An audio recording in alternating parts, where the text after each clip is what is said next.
Sirna federaalizimii dhugaa mirkaneessuu kana ijaaruuf aarsaan hedduun kaffalameeraa jiran itti gaafatamaan waajjira paartii badhaadhinaa magaalaa Adaamaa obbo Ashannaa fi Ajjama. Bulchiinsa magaalaa Adaamaatti kutaan magaalaa Boolee miseensota gaachana sirnaa 1,000 ol leenjisaa ture eebbise. Aanota kutaa magaalattii sadeen keessatti waliigalaan miseensota gaachana sirnaa 1,072 leenjisaa turre eebbifne jedhan itti gaafatamaan waajjira bulchiinsaa fi nageenyaa kutaa magaalaa Boolee obbo Lammii Jiru. Leenjii guyyoota 45f kenname kanaanis shaakala sochii qaamaa dabalatee naamusaa fi hojmaata gaachanichaa irratti hubannoon uumameera jedhan. Guyyoota 45f leenjisaa turre mata dureewwan garaagaraa irratti leenjii kennaa turre keessattuu aanaadhaan adda qoonnee namoonni kun karaa guutuu ta'eetiin hubannoo gaachana sirnaatii fi ijaarumsa gaachana sirnaa keessattuu ijaarumsa ollaa kana faanaadhaan qindeessinee hubannoo waliigalaa fudhachaa turaniiru. Keessatti mata dureewwan garaagaraa keessattuu ijaarumsa biyyaa irratti, qool-qalbii irratti, tooftaa loltummaa irratti, jaalala biyyaa irratti illee bal'inaan kennee irraa kennuu caalas akka isaan lapheetti qabachuu danda'anitti karaa adda addaatiin shaakalliidhaanis barsiisaa turre irraa caalaa isaatti humni kun guyyaa irraa eebbisiisni kun nagaaf nageenya kutaa magaalaa keenya aanaa isaatii fi zoonii isaatti galee akkamitti ollaa isaatiin illee nageenya isaatiffachuu danda'a akkuma jenne sanitti karaa guutuu ta'eetiin wal hubachuudhaan humni kun guyyaa irraa dhiiraa 1,009 fi dubartoota 63 karaa guutuudhaan hubannoo argatanii qophaa'anii leenji'anii guyyaa irraa eebbisnee irraa jechuudha. Hojii raawwachiisaa olaanaan kutaa magaalaa Boolee obbo Bariisoo Baqqalaa gama isaaniitiin jijjiirama gama hundaan kutaa magaalattii keessatti mul'ateef qindoominni hawaasni caasaalee nageenyaa fi hooggansa siyaasaa faana uume shoora olaanaa bahateera jedhan. Akka kutaa magaalaa Booleetitti hojiiwwan boonsan fakkeenyummaa yoo fudhanne kutaa magaalaa Boolee keessatti tanaan dura rakkoowwan turan qaamni kamiyyuu hin beeka. Tasgabbiin akka hin jirre, alseerummaan hamaan, dararaan hamaan, seerri iddoon itti cabe kutaa magaalaa Booleetti yoo jedhame saamicha lafaa wajjin wal qabatee alseerummaan dallaalaan lafaa wajjin wal qabatee keessaa alaa kallattii adda addaatiin duulli hamaan Boolee irratti gaggeeffamaa ture.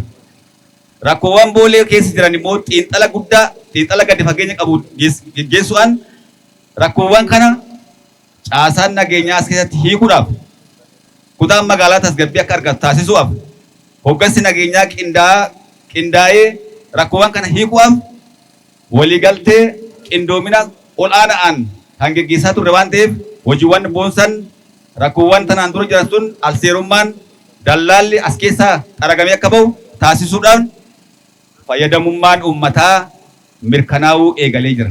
Waajjira irraa kaasee haga nama dhuunfatitti haga uummata bal'aatitti jecha.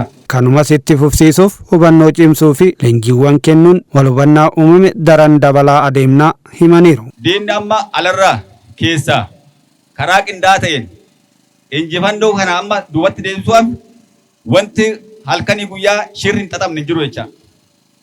Kana immoo duubatti deebisuudhaaf aggaamiiwwan keessayis alaayis nutti aggaamame kana injifachuu kan dandeenyu karaa amma jiru kanaan yoo ijaaramne, gaachanni sirnaa yoo ijaarame, caasaan nageenyaa hundi isaa yoo ijaarame, bu'aawwan as keessatti argaman karaa guutuu ta'een itti fufsiisuu hin danda'ama jecha. Saganticha irratti kan argaman itti gaafatamaan waajjira paartii badhaadhinaa magaalaa Adaamaa obbo Ashannaa fi Ajjama sirna federaalizimii hundaaf ta'u kana ijaaruuf aarsaa hedduun kafalameera jedhan. Kaleessa sirna uummata keenya hin fayyadne baay'ee tajaajilleerra. Baay'ees dadhabneerra. Aarsaas kaffalleerra. Har'a garuu sirna uummata keenya tajaajilu sabaaf sablammii fayyadu federaalizimii dhugaa mirkaneessu sabootaa fi uummata biyya kanaa walqixa ilaalu sirna yeroo gabaabaa keessatti bu'aa gaarii galmeessaa jiru argannee jirra waan ta'eef sirna kanaaf yeroo hundumaa aarsaa kaffaluuf qophaa'uun isin irraa eegama. Miseensonni gaachana sirnaa leenji'anis kana hubachuun olola diinaaf gurra osoo hin kennin nageenya eegsisuu fi tokkummaa hawaasaa caalatti itichuuf xiyyeeffannoon hojjechuu qabu dhaamaniiru. Guyyaa har'aa warra eebbifamu kanaaf ergaan ani qabu tokkoffaa nageenya hawaasaa eeguu kan jedhu ergama keessan ijoodha. Inni lammaffaan uummata keessan dammaqsuu nageenya keessatti hirmaachisuudha. ofiif qofa bakka hunda ga'uu hin dandeenyu. Ofiif qofa nageenya uummataa mirkaneessuu hin dandeenyu. Uummata kakaastanii bilookiidhaan, zooniidhaan, gareedhaan, ollaadhaan ijaarama sirrii qabaannee nageenyi kan hundaa uummanni hundi nageenyaaf kan dhaabatu gochuu danda'u sirna jiraata. Kanaaf uummata dammaqsitanii nageenya keessatti hiriirsisuun ergama keessan isa lammaffaa ta'a. Ergamni inni sadaffaan qabeenya uummataa eeguudha. Uummanni kun jaarraa tokko oliif qabeenya isaa saamameera. Har'as hiree sana dabarsinee diinaaf kennuu hin qabnu.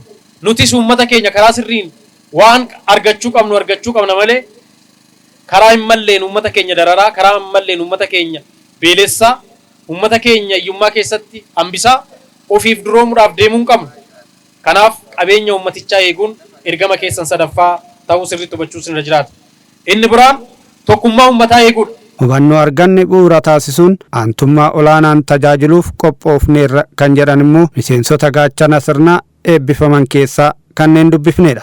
Leenjiin akka gaariidha. Qophoofnee jirra nageenya keenyaa fi biyya keenya eeguudhaaf akkuma argitan kana baay'ee qophii guddaa qabnaa jechaadha. Leenjii akkuma argitan kana baay'ee namatti tola. Baay'ee nama gammachiisa. Fuulduratti illee akkanumatti itti fufuudhaaf qophoo guddoo qabnaa jechuudha. Leenjiin baay'ee bareeda, baay'ee natti toleera. Naddas baay'ee uummata keenya akka tajaajiluu fi baay'ee leenjii haala gaariidhaan fudhanneerra jedha. Baay'ee dasneedha.